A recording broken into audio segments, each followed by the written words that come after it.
ಸ್ವಲ್ಪ ಏನೋ ಒಂದು ಫಾಲೋ ಮಾಡ್ತಾಯಿದ್ದೀನಿ ಕಷ್ಟಪಟ್ಟು. ಸೊ ಅದಕ್ಕೆ ಬೆಟ್ಟದ ನೆಲ್ಲಿಕಾಯಿ ಜ್ಯೂಸ್ ಕುಡಿಬೇಕು.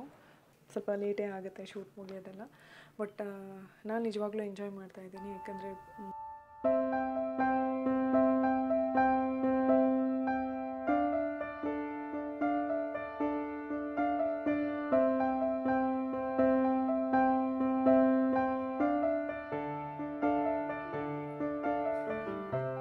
ದಿನಗಳು ಭರವಸೆಗಳೊಂದಿಗೆ ಪ್ರಾರಂಭ ಆಗುತ್ತೆ, ಕನಸುಗಳೊಂದಿಗೆ ಕೊನೆಯಾಗುತ್ತೆ. ಕೆಲವು ದಿನಗಳು ಸವಾಲುಗಳೊಂದಿಗೆ ಪ್ರಾರಂಭವಾಗುವುದರ ಜೊತೆಗೆ ಖಂಡಿತವಾಗಿಯೂ ಅನುಭವಗಳೊಂದಿಗೆ ಕೊನೆಯಾಗುತ್ತೆ. ಅದೇ ಜೀವನ ಅಲ್ವಾ? ಏನಂತೀರಾ? ಹಲೋ, ಗುಡ್ ಮಾರ್ನಿಂಗ್, ಎಲ್ರಿಗೂ ನಮಸ್ಕಾರ. ನನ್ನ ಒಂದು ಊಟದ ಬ್ಯಾಗೆಲ್ಲ ರೆಡಿ ಆಯಿತು. ಈಗ ನನ್ನ ಟೀಮ್ ಬರುತ್ತೆ. ಬಂದ ತಕ್ಷಣ ನಾನು ಆ್ಯಕ್ಚುಲಿ ಇಲ್ಲೇ ರೆಡಿಯಾಗಿ ಹೋಗ್ತೀನಿ. ಶೂಟ್ ಸೆಟ್ಟಲ್ಲಿ ರೆಡಿ ಆಗೋದಕ್ಕೆ ಹೋಗಲ್ಲ, ಬಿಕಾಸ್ ಪಪ್ಪು ಬೇರೆ ಇರ್ತಾಳಲ್ವ. ಸೊ ಆ ಜಾಗದಲ್ಲಿ ಸುಮ್ಮನೆ ಜಾಸ್ತಿ ಜನ ಓಡಾಡೋದು ಬೇಡ ಅನ್ನೋ ಒಂದೇ ಉದ್ದೇಶದಿಂದ ಅವ್ರು ಬರೋಷ್ಟೊತ್ತಿಗೆ ನಾನು ಸ್ಕಿನ್ ಪ್ರೆಪ್ ಮಾಡ್ಕೋತೀನಿ. ಅದಾದಮೇಲೆ ನನ್ನ ಇವತ್ತಿನ ಜರ್ನಿ ಹೇಗಿತ್ತು ಅಂತ ತೋರಿಸ್ತೀನಿ. ಬಿಕಾಸ್ ನಾನು ಯೂಶ್ವಲಿ ಶೂಟ್ ದಿನದಲ್ಲಿ ಒಂದು 4 ಗಂಟೆ 4:15 ಹಂಗೆ ಎದ್ದುಬಿಡ್ತೀನಿ. ಎದ್ದರೆ ನಾನು ಒಂದು 6:30-7 ಗಂಟೆ ಅಷ್ಟೊತ್ತಿಗೆ ಎಲ್ಲ ಕೆಲಸ ಮುಗಿಸಿ ಇಲ್ಲಿಂದ ನನ್ನ ಏನು ಶೂಟ್ ಜರ್ನಿ ಶುರು ಆಗುತ್ತೆ. ಮತ್ತು ಪಾಪುಗೆ ಬೇರೆ ಸ್ನಾನ ಎಲ್ಲ ಮಾಡಿಸಿ ಎಲ್ಲ ಹೋಗಬೇಕಲ್ಲ, ಸೊ ಸ್ವಲ್ಪ ಟೈಮ್ ತಗೊಳುತ್ತೆ. ಸೊ ಹಾಗಾಗಿ yes, let's start this shoot preparation video.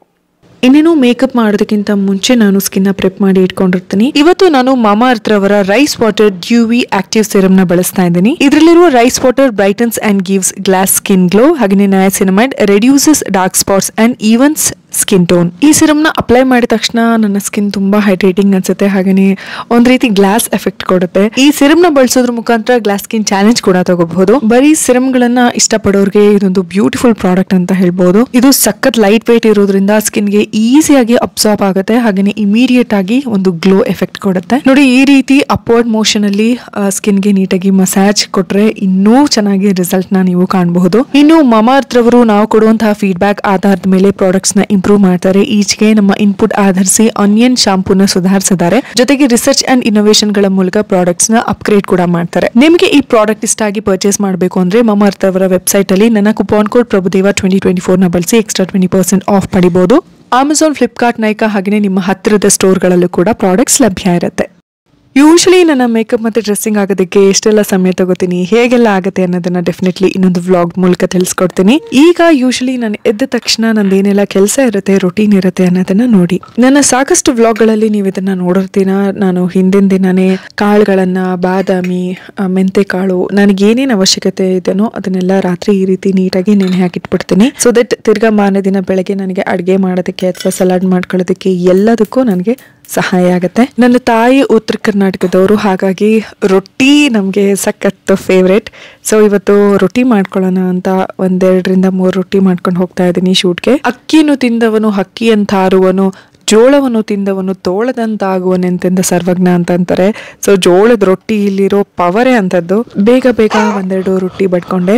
Usually ನಮ್ಮ ಕಡೆ ರೊಟ್ಟಿ ಬಡಿತಾರೆ, ನಾದ್ಲೂಬಹುದು, ಆದ್ರೆ ನಾನಿವತ್ತು ರೊಟ್ಟಿ ಬಡಿತಾ ಇದ್ದೀನಿ. ಸ್ವಲ್ಪ ಏನೋ ಟೇಸ್ಟ್ ಚೆನ್ನಾಗಂತಾನೆ ಅನ್ಸುತ್ತೆ. ಮೊದಲು ಜಿಗ್ಟ್ ಮಾಡ್ಕೊಂಡು ನನ್ನ ಹತ್ರ ರೊಟ್ಟಿ ಬಡಿಯೋ ಕಲ್ಲು ಸಪ್ರೇಟ್ ಆಗಿರುತ್ತೆ, ಅದಿಲ್ಲ. ಹಾಗಾಗಿ ನಾನು ಟೈಲ್ಸ್ ಮೇಲೆನೆ ನೀಟಾಗಿ ಕ್ಲೀನ್ ಮಾಡ್ಕೊಂಡು ಅದರಲ್ಲೇ ಜಿಗ್ಟನ್ನ ಮಾಡ್ಕೋತಾ ಇದ್ದೀನಿ.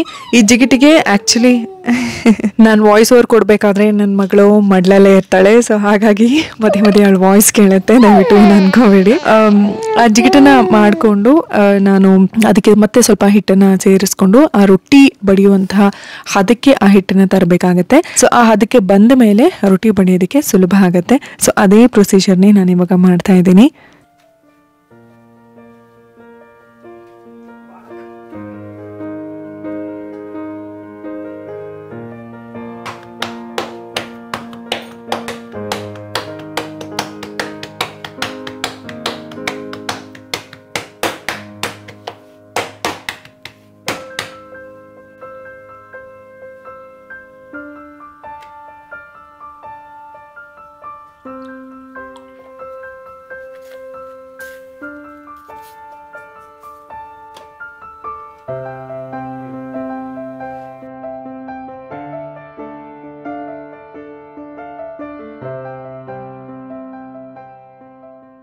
ಇನ್ನೊಂದು ಕಡೆ ನಾನು ಸ್ವಲ್ಪ ನುಗ್ಗೆ ಸೊಪ್ಪು ಬೇಳೆ ಎಲ್ಲ ತರಕಾರಿಗಳನ್ನು ಹೆಚ್ಚಿ ಕುಕ್ಕರಲ್ಲಿ ಬೇಯಿಸ್ಕೊಂಡೆ. ಇದಕ್ಕೆ ಸ್ವಲ್ಪ ಉಪ್ಪು, ಮಸಾಲೆ ಪುಡಿ ಹಾಗೆಯೇ ಸ್ವಲ್ಪ ಇಂಗು, ಅರಿಶಿನ ಪುಡಿ ಹಾಕಿ ಕಲಿಸ್ಕೊಂಡು ಇನ್ನೊಂದ್ಸಲಿ ಬೇಯಿಸ್ಕೊಂಡು ಬಿಡ್ತೀನಿ. ಅಲ್ಲಿಗೆ ನನ್ನ ಕರಿ ರೆಡಿ ಆಯಿತು.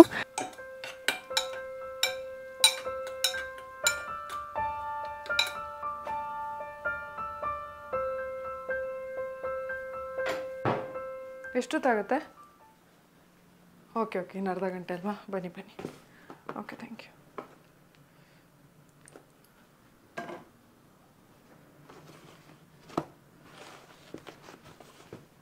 ಬ್ಯಾಗ್ ಎಷ್ಟು ಬ್ಯೂಟಿಫುಲ್ ಆಗಿದೆ ಅಲ್ಲ.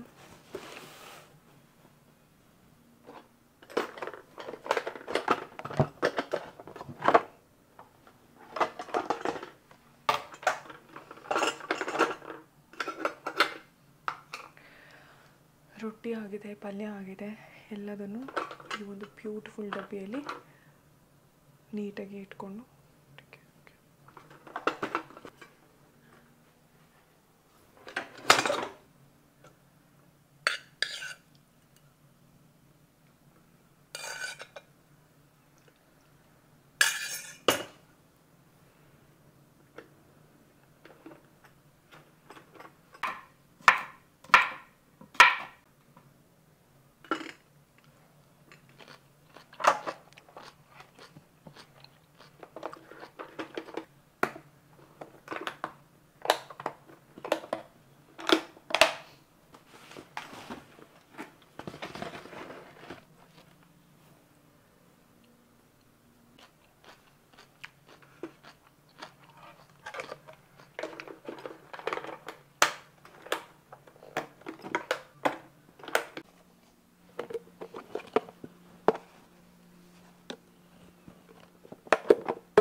ಇದು ಪೋರ್ಟೇಬಲ್ ಬ್ಲೆಂಡರ್.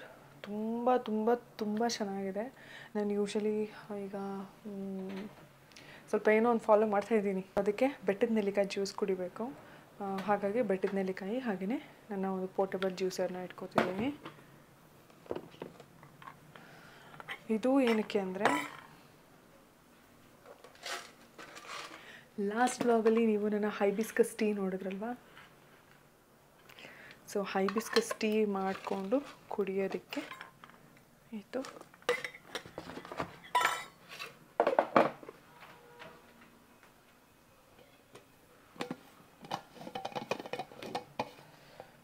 ಮಧ್ಯಾಹ್ನ ಏನಾದರೂ ತಿಂತಾ ಇರ್ತೀನಿ. ಸೊ ಪ್ಲೇಟ್ಸ್ಗಳನ್ನು ಹೆಂಗೆ ಬೇಕಂಗೆ ಯೂಸ್ ಮಾಡೋಕ್ಕಾಗಲ್ಲ. ಸೊ ಅದಕ್ಕೆ ಒಂದು ಎಕ್ಸ್ಟ್ರಾ ತಂದಿಟ್ಕೊತೀನಿ.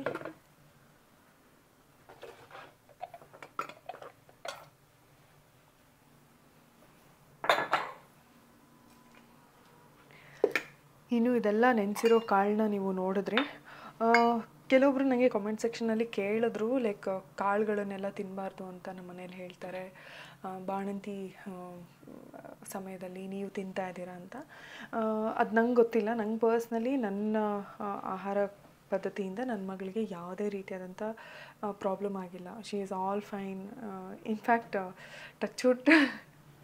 ಟಚ್ ಇನ್ಫ್ಯಾಕ್ಟ್ ಅವಳು ಜಾಸ್ತಿ ಅಳಲ್ಲ, ತುಂಬ ನಗ್ತಾ ಇರ್ತಾಳೆ, ಕಾಮ್ ಆಗಿರ್ತಾಳೆ. ಬಟ್ ಒನ್ ಥಿಂಗ್ ನಾನೇನು ಅಂದರೆ, ನಾನು ಎಷ್ಟೋ ವಿಷಯಗಳ ಬಗ್ಗೆ ಮಾತಾಡಬೇಕಾದ್ರೆ ಪ್ಲೀಸ್ ಕೀಪ್ ಇನ್ ಮೈಂಡ್, ನಾನು ಏನಾದರೂ ವಿಶೇಷವಾಗಿರೋದನ್ನು ಮಾತ್ರ ನಿಮಗೆ ತೋರಿಸ್ಕೊಡ್ತೀನಿ. ನಾನು ಅನ್ನ, ಚಪಾತಿ, ರೊಟ್ಟಿ ಎಲ್ಲ ತಿಂತಾನೆ ಇರ್ತೀನಿ. ಬಟ್ ಅದೇನೊಂದು ಹೊಸ ರೆಸಿಪಿ ಏನು ಆಗಿರಲ್ಲ. ಹಾಗಾಗಿ ನಾನು ಹೇಳಲ್ಲ. ಅದರ ಹೊರತಾಗಿ ನಾನು ಕೂಡ ಎಲ್ಲ ಆರಾಮಾಗಿ ಊಟ ಮಾಡ್ತೀನಿ. ಬಟ್ ನಂಗೆ ಜಾಸ್ತಿ ಸೂಪ್ಗಳಂದರೆ ತುಂಬ ಇಷ್ಟ ಆಗುತ್ತೆ. ಈ ಕಾಳುಗಳನ್ನು ಅಷ್ಟೇ, ನಾನು ಜಾಸ್ತಿ ಕಾಳುಗಳನ್ನೇ ತಿಂದ್ಬಿಡೋದು ಹಂಗೆ ಮಾಡಲ್ಲ. ಒಂದಿನ ಬಿಟ್ಟು ಒಂದಿನ ಕಾಳುಗಳನ್ನು ತಿನ್ನೋದು ಮಾಡ್ತೀನಿ. ಸೊ ಇದಿಷ್ಟು ಕಾಳುಗಳಲ್ಲಿ ನೋಡಿ ಒಂದು ಬೌಲ್ ತೊಗೋತೀನಿ.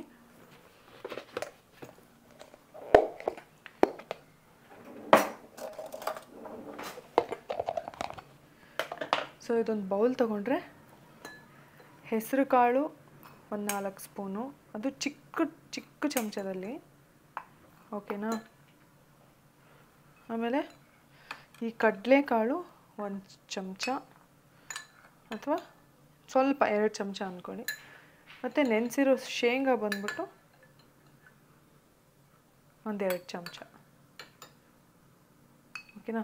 ಆ್ಯಕ್ಚುಲಿ ಇದನ್ನು ನಾನು ಸ್ವಲ್ಪ ಬೇಯಿಸ್ಕೊಂಡು ತಿಂತೀನಿ.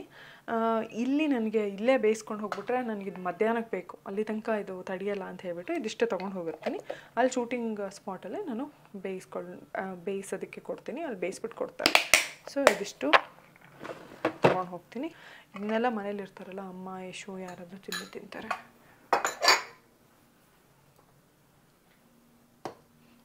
ಸಾರಿ, ಹಾಗೆ ಒಂದು 5 ಬಾದಾಮಿ ನೆನೆ ಹಾಕಿದ್ದೆ, ಅದನ್ನು ಮರೆತುಬಿಟ್ಟಿದ್ದೀನಿ. ಅದನ್ನು ಇದರೊಳಗೆ ಹಾಕ್ಕೋತೀನಿ.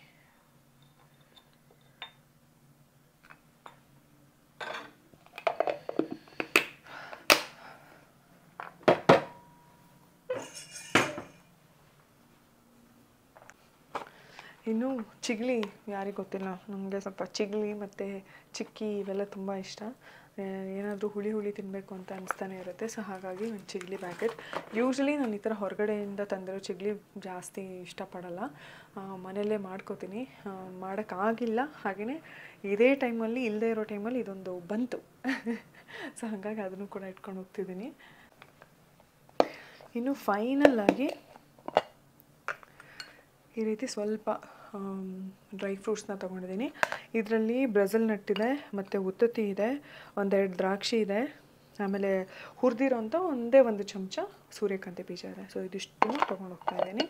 ನನಗಿಂತ ಜಾಸ್ತಿ ನನಗೆ ತಲೆಯಲ್ಲಿ ಇರೋದು ಕಾಳಜಿ ಇರೋದು ಆಫ್ಕೋರ್ಸ್ ನನಗಂತಲ್ಲ, ಎಲ್ಲ ತಾಯಂದ್ರಿಗೂ ಇರುತ್ತೆ ಅನಿಸುತ್ತೆ, ಮಗುಗೇನು ತೊಂದರೆ ಆಗಬಾರ್ದು ಅಂತ. ಸೊ ಹಾಗಾಗಿ ನಾನು ಹೊರಗಡೆ ಹೆಂಗೆ ಬೇಕಂಗೆ ತಿನ್ಬಿಡೋದು, ಹಾಗಂದ್ರೆ ತಿನ್ನೋದೇ ಇಲ್ಲ ಅಂತ ಹೇಳ್ತಿಲ್ಲ, ಬಟ್ ಹೊರಗಡೆ ಜಾಸ್ತಿ ತಿನ್ಬಿಡೋದು, ಸ್ಪೈಸಿ ತಿನ್ಬಿಡೋದು ಅದನ್ನು ಮಾಡ್ತಾಯಿಲ್ಲ. ಹೊರಗಡೆ ಏನಾದರೂ ತಿಂದ್ರೂ ತುಂಬ ಮೈಲ್ಡಾಗಿರೋವಂಥದ್ದು ಏನಾದರೂ ಸೂಪು ಅಥವಾ ಆ ಥರದ್ದು ಬಿಟ್ಟರೆ ಅದನ್ನು ಏನೊಂದು 2 ಸಲ ತೊಗೊಂಡಿರ್ಬೋದು ಇನ್ 4 months. ಸೊ ಎಸ್, ಇದಿಷ್ಟ ಆಯಿತು. ಆದಷ್ಟು ಹೊರಗಡೆ ಫುಡ್ನ ತಿಂದೇ ಇರೋದೇ ಒಳ್ಳೆಯದು. ನಾನಂತೂ ಎಷ್ಟಾಗುತ್ತೋ ಅಷ್ಟು ಮನೆಯಿಂದನೇ ಎಲ್ಲ ತೊಗೊಂಡು ಹೋಗಿರ್ತೀನಿ. ಮತ್ತು ಹಾಲು ಕೊಡ್ತಾ ಇರೋದ್ರಿಂದ ತುಂಬ ಹೊಟ್ಟೆ ಹಸಿತಾ ಇರುತ್ತೆ. ಸೊ ಐ ಮೇಕ್ ಶ್ಯೂರ್ ಆದಷ್ಟು ಹೆಲ್ದಿ ಫುಡ್ನ ತಿಂತೀನಿ ಅಂತ. ಆ್ಯಂಡ್ ನನ್ನ ನ್ಯೂಟ್ರಿಷನಿಸ್ಟ್ ಅವರು ಕೂಡ ನಂಗೆ ತುಂಬಾ ಸಹಾಯ ಮಾಡ್ತಿದ್ದಾರೆ, ಏನೆಲ್ಲ ತಿನ್ನಬಹುದು, ಏನೆಲ್ಲ ತಿಂದೇ ಇದ್ದರೆ ಒಳ್ಳೆಯದು ಅಂತ ನಂಗೆ ತುಂಬ ತಿಳಿಸ್ಕೊಡ್ತಾ ಇದ್ದಾರೆ. ಸೊ ಇದನ್ನು ಕೂಡ ಇಟ್ಕೊತೀನಿ. ಸೊ ಇದಿಷ್ಟು ನನ್ನ ಬ್ಯಾಗ್ ಆಯಿತು. ಆಮೇಲೆ ಇದು ನನ್ನ ವಾಟರ್ ಕ್ಯಾನ್. ಆ್ಯಕ್ಚುಲಿ ಇತ್ತೀಚೆಗೆ ಪ್ಲಾಸ್ಟಿಕ್ ಬಾಟಲ್ಗಳನ್ನು ಆದಷ್ಟು ಅವಾಯ್ಡ್ ಮಾಡ್ತಾಯಿದ್ದೀನಿ ನಾನು. ಎಲ್ಲದನ್ನು ಸ್ಟೀಲಿಂದನೇ ಬಳಸೋದಕ್ಕೆ ಪ್ರಯತ್ನ ಪಡ್ತಾ ಇದ್ದೀನಿ. ಸೊ ಹಾಗಾಗಿ ನನ್ನ ಬ್ಯೂಟಿಫುಲ್ ಬಾಟಲ್ ಸಿಕ್ತು. ಸೊ ಇದಿಷ್ಟು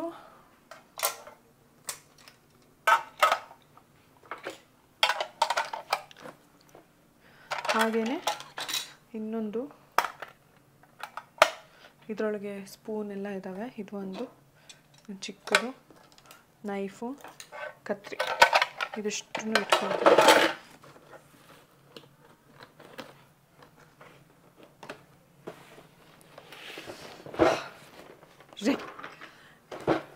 ಇಷ್ಟನ್ನು ತೊಗೊಂಡು ಹೋಗ್ಬಿಟ್ರೆ ಆರಾಮಾಗಿ ತಿನ್ಕೊಂಡು ಅಂದ್ಕೊಂಡು ಇಡೀ ದಿನ ಟೈಮ್ ಸ್ಪೆಂಡ್ ಮಾಡ್ಬೋದು. ಸೊ ಇದಿಷ್ಟಾಗಿತ್ತು ನನ್ನ ಪ್ರಿಪ್ರೇಷನ್ಸ್. ಅಫ್ಕೋರ್ಸ್ ಅಮ್ಮ ಒಂದೊಂದ್ಸಲಿ ಎದ್ಬಿಟ್ಟು ಮಾಡ್ತಾರೆ, ಬಟ್ ಯೂಶ್ವಲಿ ಏನಾಗುತ್ತೆ ಅಂದರೆ ನಾನು ಹೋದ್ಮೇಲೂ ಕೂಡ ಶೂಟಿಂಗ್ ಒಂದು ಸ್ವಲ್ಪ ಅಫ್ಕೋರ್ಸ್ ಒಂದು 1/2-3 ಗಂಟೆ ಡಿಲೇ ಆಗುತ್ತೆ.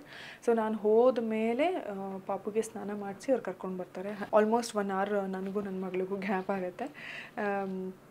ಸೊ ಅವರಿಗೆ ಅದು ಸ್ವಲ್ಪ ಕಷ್ಟ ಆಗುತ್ತೆ ಅಂತ ನಾನೇನು ಮಾಡ್ತೀನಿ, ನಾನೇ ಬೆಳಗ್ಗೆ ಬೇಗ ಎದ್ಬಿಟ್ಟು ನನ್ನ ಕೈಲಿ ಏನೇನಾಗುತ್ತೋ ಚಿಕ್ಕ ರೆಸಿಪಿನೇ ಯೂಸ್ ಮಾಡಿ ಬೇಗ ಅಡುಗೆ ಮಾಡಿಕೊಂಡು ನಾನು ಹೊರಟ್ಬಿಡ್ತೀನಿ.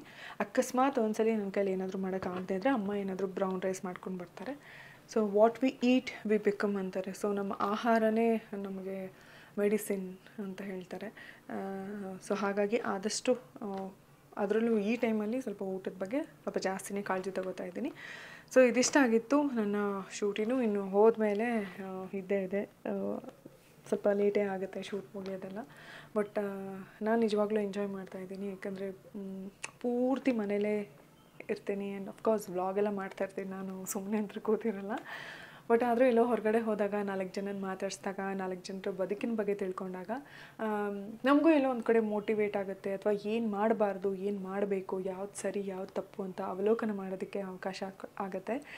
ಸೊ ಆ ಒಂದು ಸ್ಪೇಸ್ ನನಗೆ ರಾಜಾರಾಣಿಯಿಂದ ಸಿಕ್ಕಿದೆ ಅಂತ ಹೇಳ್ಬೋದು. So I am really enjoying the show. And ನನಗೆ ಮಧ್ಯೆ ಮಧ್ಯ ಬ್ರೇಕ್ ಕೊಡ್ತಾ ಇದ್ದಾರೆ, ನನ್ನ ಮಗಳ ಜೊತೆಗೂ ನಾನು ಟೈಮ್ ಸ್ಪೆಂಡ್ ಮಾಡೋದಕ್ಕೆ ಅವಕಾಶ ಮಾಡಿಕೊಡ್ತಿದ್ದಾರೆ. ಸೊ ಅದು ಒಂಥರ ಬೆಸ್ಟ್ ಪಾರ್ಟ್. ನಮ್ಮ ಶೂಟಲ್ಲಿ ಹಾಗೆ ಎಲ್ಲರೂ ಒಂಥರ ಫ್ಯಾಮಿಲಿಯಾಗಿ ಕೆಲಸ ಮಾಡ್ತೀವಿ. ನಮ್ಮಲ್ಲಿ ಏನೇ ಭಿನ್ನಾಭಿಪ್ರಾಯ ಇದ್ರೂ at the end of the day ಒಬ್ರಿಗೊಬ್ರು ನಾವು ಮ್ಯೂಚುವಲಾಗಿ ಹೆಲ್ಪ್ ಮಾಡ್ತೀವಿ, ಮ್ಯೂಚುವಲಾಗಿ ಒಬ್ರಿಗೊಬ್ರು ಸ್ಟ್ಯಾಂಡ್ ಆಗ್ತೀವಿ. So that's the best part. ನಮ್ಮ ಕಲಾ ಬದುಕಿನಲ್ಲಿರುವಂತಹ ಒಂದು ಬೆಸ್ಟ್ ಪಾರ್ಟ್ ಅಂತ ಹೇಳ್ಬೋದು. ಸೊ ಎಸ್, ಇದಿಷ್ಟ ಆಯಿತು. ಹೋಪ್ ಈ ವ್ಲಾಗ್ ನಿಮಗೆ ಇಷ್ಟ ಆಯಿತು ಅಂತ ಭಾವಿಸ್ತೀನಿ. ಇನ್ನು ನಾನು ಶೂಟ್ಗೆ ಹೋದ್ಮೇಲೆ ಈಗಲೇ ಶಾರ್ಟ್ಸ್ ಹಾಕೋದಕ್ಕಾಗಲ್ಲ, ಬಿಕಾಸ್ ಅದು ಈ ಎಪಿಸೋಡ್ ಟೆಲಿಕಾಸ್ಟ್ ಆದಮೇಲೆ ನನ್ನ ಡ್ರೆಸ್ ಎಲ್ಲ ಏನಿತ್ತು ಅಂತ ನಾನು ನಿಮಗೆ ತೋರಿಸ್ಬೇಕಾಗತ್ತೆ. ಸೊ ಇನ್ನೂ ಏನಾದರೂ ಶೂಟ್ ಬಗ್ಗೆ ಏನಾದರೂ ನಿಮಗೆ ಪರ್ಟಿಕ್ಯುಲರಾಗಿ ಇದ್ರ ಬಗ್ಗೆ ತಿಳ್ಕೊಬೇಕು ಅನಿಸಿದ್ರೆ ಖಂಡಿತವಾಗ್ಲೂ ಕಾಮೆಂಟ್ ಸೆಕ್ಷನಲ್ಲಿ ತಿಳಿಸಿ. ನಾನು ಅದ್ರ ಬಗ್ಗೆ ಶೂಟ್ ಮಾಡೋದಕ್ಕೆ ಪ್ರಯತ್ನ ಪಡ್ತೀನಿ ಅಂತ ಹೇಳ್ತಾ, ಯಾವಾಗಲೂ ನಿಮ್ಮನ್ನು ನೀವು ಜಾಸ್ತಿ ಪ್ರೀತಿಸಿ, ಖುಷಿಯಾಗಿರಿ, ಚೆನ್ನಾಗಿ ಊಟ ಮಾಡಿ, ಚೆನ್ನಾಗಿ ನಿದ್ದೆ ಮಾಡಿ ಅಂತ ಹೇಳ್ತಾ, ನನಗೆ ಎಕ್ಸಾಕ್ಟ್ ಮಾರ್ನಿಂಗ್ ಈಗ ಶುರು ಆಯಿತು. ಗುಡ್ ಮಾರ್ನಿಂಗ್ ಹೇಳ್ತಾ lots of love, take care.